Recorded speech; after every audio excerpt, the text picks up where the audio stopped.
और बिहार में एक एयरपोर्ट की घोषणा अगर बजट में हो गई, पूरे देश में कोहराम मचाएगा। अरे भाई, बिहार को इतना काहे दे रहे हो? मतलब लोगों की ऐसी अपेक्षा, जो मैं आपको बता रहा हूँ कि बिहार को तो कुछ नहीं मिलना चाहिए, लोगों को खाली ट्रेन मिलना चाहिए, जिसमें हम लोग के युवा बैठ के मजदूर बनकर कोयम्बटूर जाए, गुजरात जाए, पंजाब जाए, यही खाली ट्रेन बढ़ाते रहिए। और हम लोग भी यही चाहते हैं। और बिहार में एक एयरपोर्ट की घोषणा अगर बजट में हो गई, पूरे देश में कोहराम मचाएगा। अरे भाई, बिहार को इतना काहे दे रहे हो? मतलब लोगों की ऐसी अपेक्षा, जो मैं आपको बता रहा हूँ, हम आरजेडी के तेजस्वी यादव नहीं है। अगर हमने योजना बताई है तो 60 वर्ष से ज्यादा उम्र के लोगों का पेंशन अगर 400 से बढ़ाकर 2000 कर दिया जाए। हर दल, हर नेता ने मान लिया है बिहार में कुछ नहीं हो सकता है।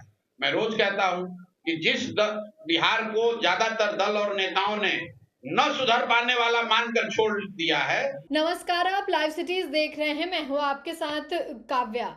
जनसुराज के सूत्रधार प्रशांत किशोर जो है वो जमुई पहुंचे हुए हैं और वहां पे उन्होंने बड़ा ऐलान किया है। दरअसल आपको बता दें कि प्रशांत किशोर का ये कहना है कि बिहार को कोई सौगात देने की ज़रूरत नहीं है, बिहार को बस ट्रेन देने की ज़रूरत है, ताकि यहाँ के लोग जो है उस ट्रेन पर चढ़े और कोयम्बटूर जाएं, दिल्ली जाएं, मुंबई जाएं और वहाँ पे अपना काम करें। यानी कि बिहार में पलायन जो हो रहा है उस पर उन्होंने कहा है। और साथ ही आपको बता दें कि उन्होंने यह भी कहा है कि हमें इस पलायन को रोकना है, ताकि बाहर के जो लोग हैं, दिल्ली, मुंबई, कोयम्बटूर के जो लोग हैं, वो वहाँ से बिहार आए काम करने के लिए, तभी बिहार जो है वो तरक्की करेगा। सबसे पहले आप प्रशांत किशोर को सुनिए कि उनका क्या कुछ कहना है। इतने पैसे कहाँ से आएंगे?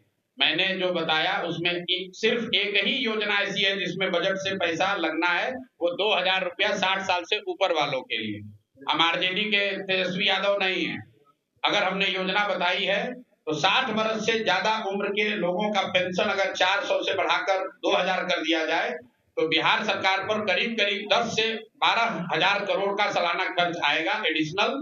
और ये पैसा 3.25 लाख करोड़ के बजट का सिर्फ 3% होगा।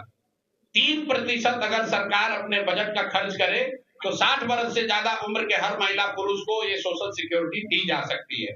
बाकी जो मैंने योजना बताई, पलायन रोकने के लिए, पूंजी के पलायन रोकने के लिए सरकार का बजट का 1 रुपया नहीं लगना है। मनरेगा को कृषि से जोड़ने के लिए सरकार का 1 रुपया नहीं लगना है।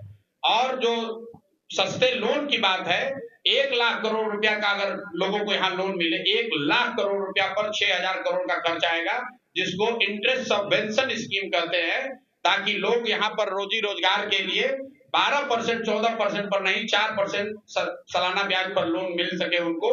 तो उसमें खर्चा 1 लाख करोड़ पर सिर्फ 6000 करोड़ आएगा। शिक्षा के लिए मैंने आपको जो बताया, ऑलरेडी सरकार 60,000 करोड़ रुपया हर साल खर्च कर रही है। उस पैसे का बेहतर इस्तेमाल करके बिहार में शिक्षा व्यवस्था को हटाया, बेहतर किया जाएगा। और जो सबसे पहली बात बताई, शराबबंदी हटाएंगे तो उससे 20,000 करोड़ सालाना आमदनी भी बढ़ेगी। तो हम लोग कोई ऐसी बात नहीं कहते हैं जिसका गुणा गणित, इकोनॉमिक्स नंबर पहले से वर्कआउट न किया। एक आखिरी सवाल है, पहले 2 साल पहले जितने लोग जमुई में, बांका में, मुंगेर में, भागलपुर में जनसुराज को जानते थे, इसको समझते थे, उससे कई गुना ज्यादा लोग आज इस विचार से, प्रयास से जुड़े हैं, इसको उम्मीद के तौर पर देख रहे हैं। और वो जनसुराज की सफलता है। व्यक्ति का कोई बहुत महत्व नहीं है। आज प्रशांत किशोर हैं, कल कोई दूसरा रहेगा। इस बात की महत्ता है कि ये सोच, ये प्रयास बिहार को सुधारने का, बिहार में व्यवस्था परिवर्तन का, ये बना रहे, इसकी ईमानदारी और शुद्धता बनी रहे। बिहार में परिवर्तन आता है तो केंद्र का ढांचा भी चरमराएगा, इसके बारे में क्या कहना चाहते हैं आप? देखिए, अभी तो हम लोग पूरी तरीके से सिर्फ बिहार पर ही केंद्रित हैं। निश्चित तौर पर बिहार जैसे बड़े राज्य में अगर कोई बड़ा राजनीतिक परिवर्तन होता है तो वो कहानी बिहार तक रुकेगी नहीं, ये तो निश्चित बात है। मैं तो अपने भाषणों में कहता हूँ कि एक बार बिहार के लोग सजग हो जाएं और एक बार अपने बच्चों के लिए नई व्यवस्था बना ले, तो पूरे देश की राजनीति का जो निडिल है वो गुजरात से घूमकर बिहार की ओर हो जाएगा। क्योंकि पूरे देश ने ये मान लिया है कि बिहार में कुछ नहीं हो सकता। हर दल, हर नेता ने मान लिया है बिहार में कुछ नहीं हो सकता है। मैं रोज कहता हूं कि बिहार को ज्यादातर दल और नेताओं ने न सुधर पाने वाला मानकर छोड़ दिया है, उसको सुधारने का जिम्मा अब जब बिहार के लोगों ने उठा लिया है, अगर हम लोग सुधार पाए तो पूरा देश खड़ा होकर बिहार के और बिहार के लोग का, बिहार के लोगों के प्रयास का सम्मान करेगा और उसका असर आपको पूरे देश में दिखेगा। प्रशांत किशोर जी, आप खुद बोल रहे हैं कि बिहार के लोग नहीं सुधरेंगे, ना बिहार को सुधार पाएंगे, फिर आप कैसे इसको सुधारने का जिम्मा मैंने नहीं कहा, मैंने कहा जिस बिहार को देश के ज्यादातर नेताओं ने, दलों ने न सुधर पाने वाला मानकर छोड़ दिया है, इसका आप उदाहरण देख लीजिए। कल अभी प्रधानमंत्री जी यहाँ आए, क्या उन्होंने बिहार की शिक्षा व्यवस्था सुधारने के लिए कोई बात कही? क्या उन्होंने बिहार के पलायन करने वाले लाखों युवाओं के बारे में कोई बात कही? क्या कांग्रेस के नेता यहाँ राहुल गांधी आए तो उन्होंने कुछ बात ऐसी कही? हर साल 2 साल पर गुजरात में बिजनेस समिट होता है, आप देखते हैं उसमें प्रधानमंत्री जाते हैं। पिछले 15-12 साल से मोदी जी प्रधानमंत्री हैं। क्या बिहार में कोई ऐसा बिजनेस समिट हुआ जिसमें ये हो कि भाई यहाँ पर भी फैक्ट्रियां लगे? क्या हम लोग यहाँ बुलेट ट्रेन बना? हम लोग यहाँ अभी कल प्रधानमंत्री ने आकर क्या घोषणा की है?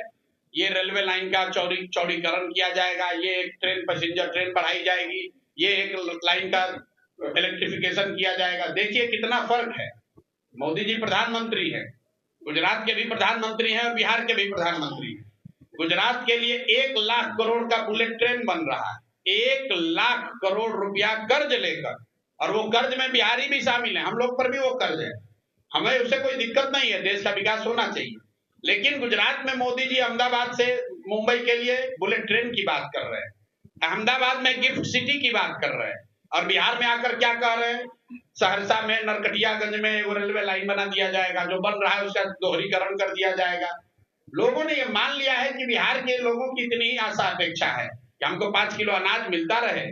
इस बार अभी बजट आया है, आपने देखा होगा, सिर्फ भाजपा नहीं पूरे देश के नेता कह रहे हैं अरे भाई बिहार को कितना दे दिया। क्या दिया बिहार को? कुल जमा मिला के एक मखाना बोर्ड। अब बताइए मखाना बोर्ड का क्या औकात है? मखाना बोर्ड बनने से कल भी घोषणा कर रहे हैं, अब तो मखाना बोर्ड मिला है। अरे भाई मखाना बोर्ड से कितने लोगों को रोजगार मिल जाएगा? एक एयरपोर्ट की घोषणा की गई है, ना एयरपोर्ट बना, ना कोई काम शुरू हुआ। एक अकेले आंध्र प्रदेश में, जिसकी आबादी बिहार के मुकाबले 1/3 है, 10 से ज्यादा एयरपोर्ट है, और बिहार में एक एयरपोर्ट की घोषणा अगर बजट में हो गई, पूरे देश में कोहराम मचाएगा। अरे भाई बिहार को इतना काहे दे रहे हो?